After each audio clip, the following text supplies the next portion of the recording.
والله يدعو إلى دار السلام ويهدي من يشاء إلى صراط مستقيم. Assalamu alaikum, peace, and welcome to you to our program, The Beauties of Islam. Beauties of Islam is a program designed specifically to bring out the beauty and the understanding of what Islam is really all about. My name is Yusuf Estes, and for the next few minutes, I want to talk a little bit more about the subject that I've been preaching on, the subject of the beauties that we find in Islam when we look at it from a different perspective. A human being looks at everything from the human being point of view. You and I are not able to really look at life from the point of view of a blade of grass or a flower or a tree. We can't really know how a tree is looking at everything, but the one who created that tree obviously knows all about it. And who is the creator of everything? And that's what we're talking about now. We're talking about Allah. What is it that the Muslims believe about Allah? What do we understand about Allah? And this is one of the beauties. We understand Allah to be unlike. That's the first thing that we're going to say. Allah is unlike. Unlike what? Unlike anything that you're going to be able to describe. Because everything that we are aware of is in the creation. So if the God is in the creation, that means He's created. And the logical question somebody's going to ask you, well, who created God? And then what will be your answer?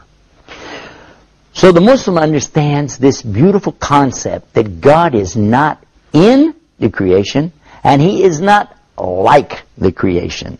He is outside of His creation in a manner that best suits Him, being God. One of the things, there's a question that comes up a lot, can God do anything? Well, for the one who believes in a God, they will say, yeah, He's God. He can do anything He wants to do.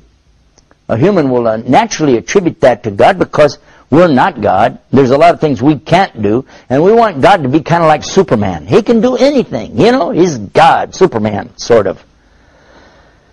But for the Muslim, that doesn't work. Number one, we don't compare God to a man, even Superman. And we don't put God like the creation or in the creation. And then there's another point, too. We know that Allah is not having limits like anything in the creation itself. Who is God? What is God? And this is, like I said, one of the most beautiful concepts that you'll ever imagine. To first begin with what He is not. And this is how He begins. La ilaha illallah. Anta subhanaka inni kuntu minadh dhalimin. A beautiful statement that was said by one of the prophets. Peace and blessings be upon him. And this is that there is none like Allah to be worshipped. Only Allah is to be worshipped. But then it glorifies in His majesty above all things and says, for sure, the wrongdoing is coming from me. A very healthy statement, by the way, for a human being to come to this conclusion. God's perfect, and I'm not.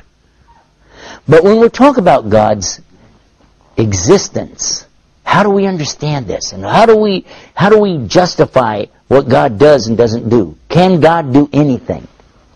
Actually, the Muslim is going to say, you're trying to compare Allah to His creation again. What God does and doesn't do. For instance, somebody would say, well, if God can do anything, could He be a man? Right away, the Muslim would say, no. Well, could He lie? No. Could He die? No. Could God cheat? No. These are things that, you're saying bad things about God. So these are things He doesn't do. How do you justify that? At the same time, you're saying God could do anything. Well, Muslims don't say that. We say, La hawla wa la quwwata illa billah. There is no might, there's no power except the might and the power of Allah. And we say, Allahu ala kulli shayin qadir. This means that Allah is capable of doing whatever He wills to do. There's a but. Look at this. But Allah never wills to do something that will make Him not be who He is. In other words, He would never will to die, because He's what? He's al-hayy, which means the eternally alive. Which now brings us to another area of beliefs in Islam. And that is that Allah is the epitome of each and every one of His characteristics. This is a beautiful teaching And it's something you really need to reflect on and think about, because the more you think about this, the more you begin to understand a whole new concept, something that maybe you never thought about before. Allah says in the Quran, "Laysa kamithlihi shay'un wa huwa samiun basir." The meaning here is He is not like anything. And what is this next part? Samiun basir. It means all hearing and all seeing. Even this is not like the creation, because the creation, there's nothing in creation that can hear everything or see everything, is there? There's nothing in creation that has this kind of ability. And why? Because Allah's not in the creation. These are just a few of the things to give you a little tip of the iceberg. Now what I want to do, I want to let you think about what I'm talking about, so that this steeps in. It's going to take a minute for you. So you just let that seep in there for a minute. Take a break. We're going to come right back. I want to pick up right where I left off and continue with this beautiful concept in Islam. It's the concept of who God is and who He isn't. And all of that's going to be right here. So sit tight. We're going to be right back with more beauties of Islam. Islam is keeping up the pace. Islam is for every race. Hayya, hayya, hayya, hayya, hayya, hayya, hayya, hayya, hayya,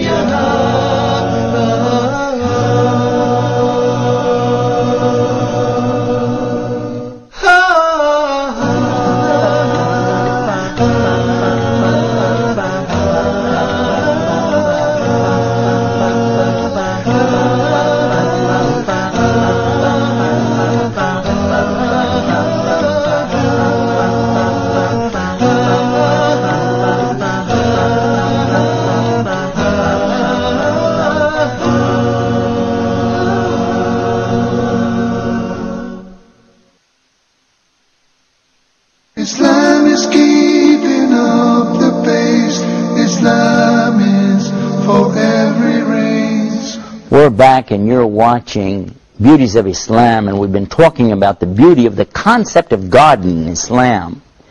And we start out by saying what Allah doesn't do, what He isn't. He isn't in His creation, He isn't like His creation. And what does He not do?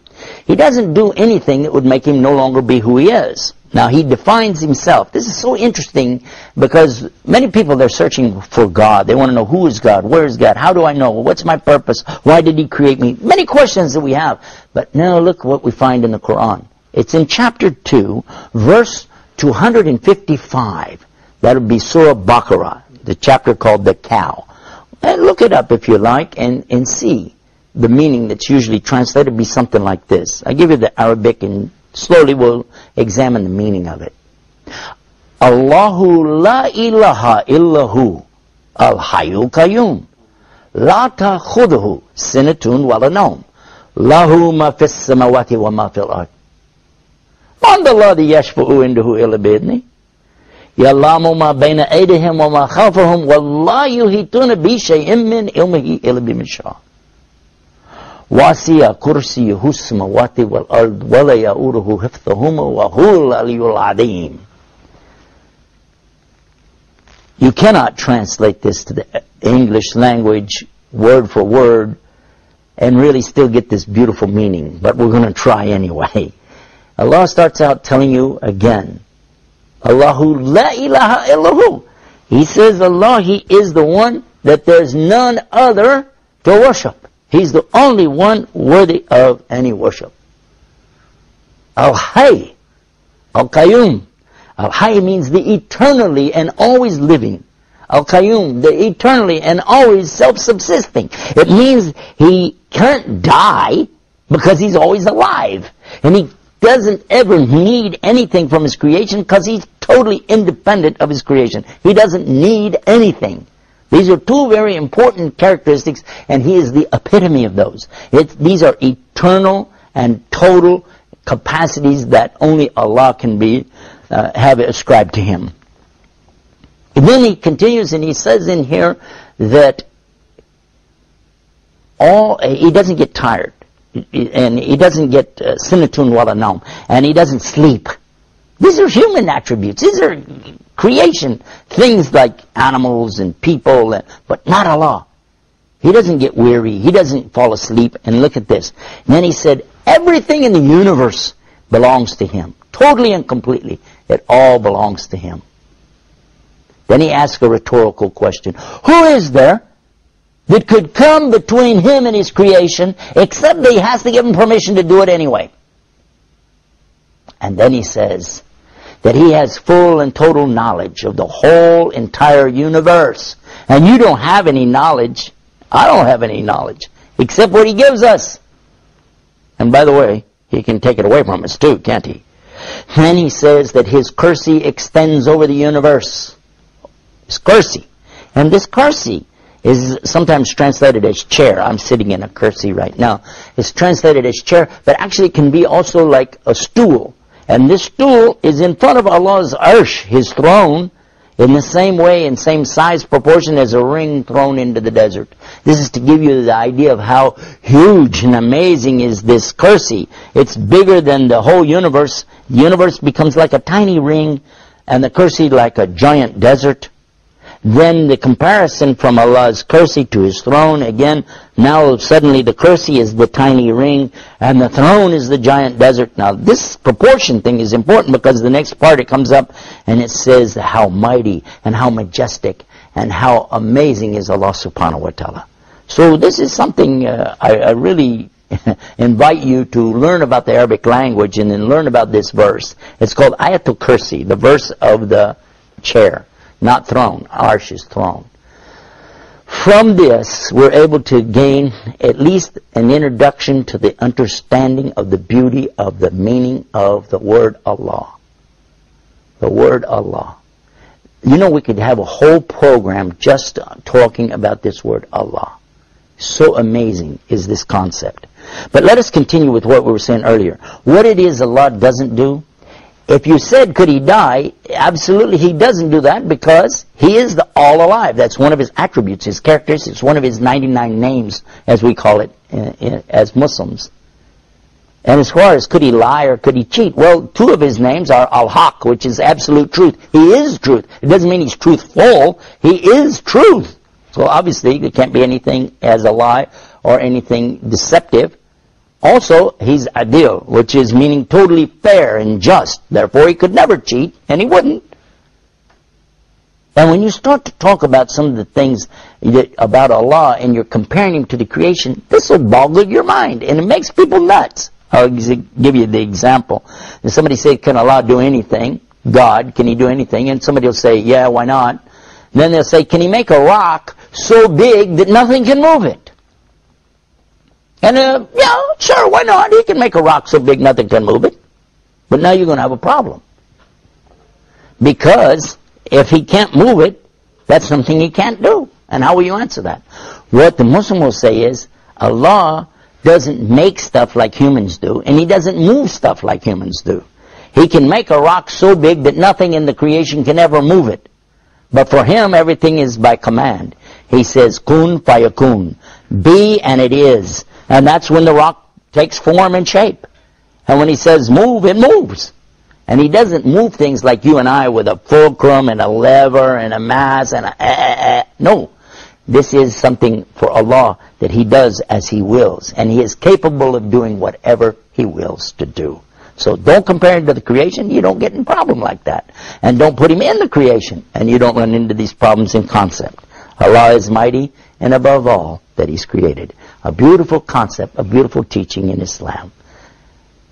And for more about that, visit our website, beautiesofislam.com. And until next time, peace. Assalamu alaikum wa rahmatullah. Islam is peace.